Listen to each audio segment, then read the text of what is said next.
The 2016-17 season is a very special one for the National Ballet of Canada as we celebrate our 65th anniversary. We also celebrate the 20th anniversary of the opening of the Walter Carson Centre, where our administrative offices and rehearsal studios are housed. Named after the National Ballet of Canada's greatest patron, Walter Carson, who died in 2012 at the age of 100, we remember and honor Walter's legacy. I think what's most special about the National Ballet of Canada's Cinderella is that it was created by James Kudelka. When you look at the production, it's a lot darker than your Disney version. What makes it so special is that the characters are so real. He's not trying to idolize the characters so much, not trying to make them like fairy tale characters, but make them like real people with real issues.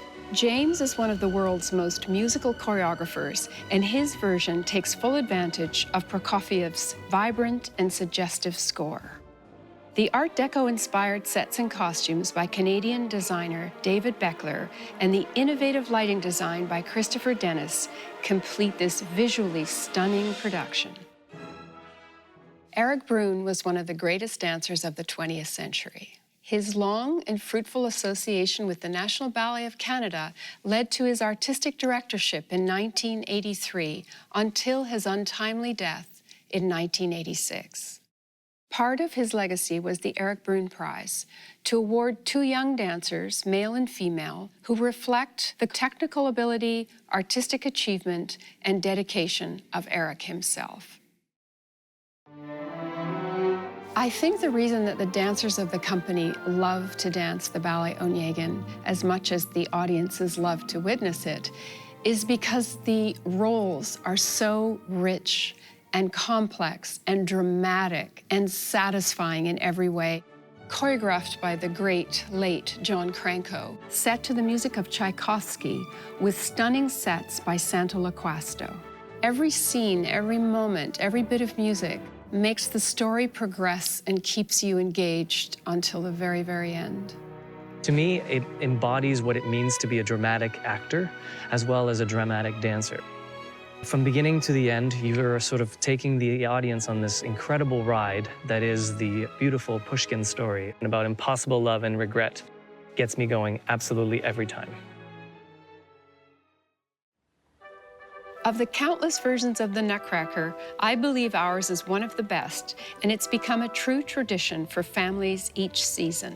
Choreographed by James Kudelka, our version features Misha and Marie, a brother and sister who, on Christmas Eve, embark on a dream journey from the glittering realm of the Snow Queen to the palace of the Sugar Plum Fairy.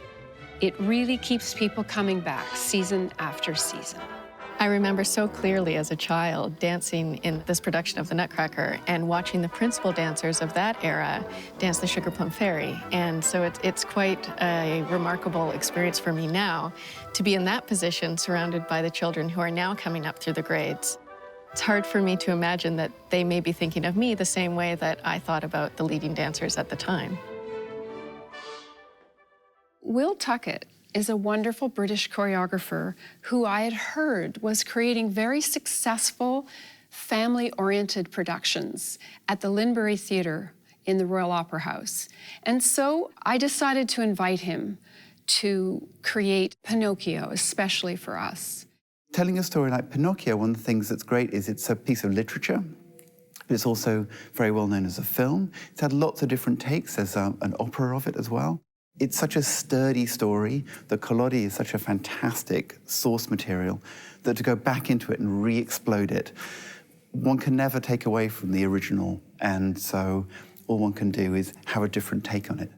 I'm very excited that we are going to have a North American premiere of a new work entitled Genus by Wayne McGregor.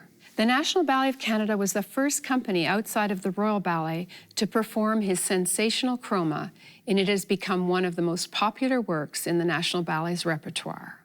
Inspired by Charles Darwin's Origin of Species, Genus explores the evolution of ballet, both in body and technique. It is set to a commissioned score by Joby Talbot, who created the music for Chroma, Alice's Adventures in Wonderland, and The Winter's Tale, and American composer Deru. I'm looking forward to the return of the concert because there are very few ballets that are real comedies that really make you giggle as you recognize human nature. It's a witty parody. Robin's choreography uncovers the individual eccentricities of the concertgoers while attending closely to the patterns and textures of the music. Next season, we will be doing the Toronto premiere of A Streetcar Named Desire by John Neumeier. The ballet starts where the play ends, journeying within Blanche Dubois' psyche, constructing one long exploration of her memory. Set to music by Prokofiev and Alfred Schnittke, the ballet explores the death of an American era embodied in the self-deluding figure of Blanche Dubois. Coming back next season will be Swan Lake. One of the central works of the classical ballet canon, Swan Lake has enthralled audiences since it premiered in Moscow in 1877. Choreographer James Kadelka's retelling of the story is complemented by Santo Loquasto's glorious sets and costumes. As a dancer, something I really like to focus on is the feeling of when Odette and the prince first meet, and the fact that he's able to make this vulnerable and timid swan creature become comfortable in his arms, and they fall in love together. As a dancer, it's really important for that love story to be established and for the audience to really feel that with you. After our successful tour to New York with Alice's Adventures in Wonderland, we will be returning to Lincoln Center with The Winter's Tale in July of 2016. We will tour Onegin to Ottawa's National Arts Centre in January, where we perform every season.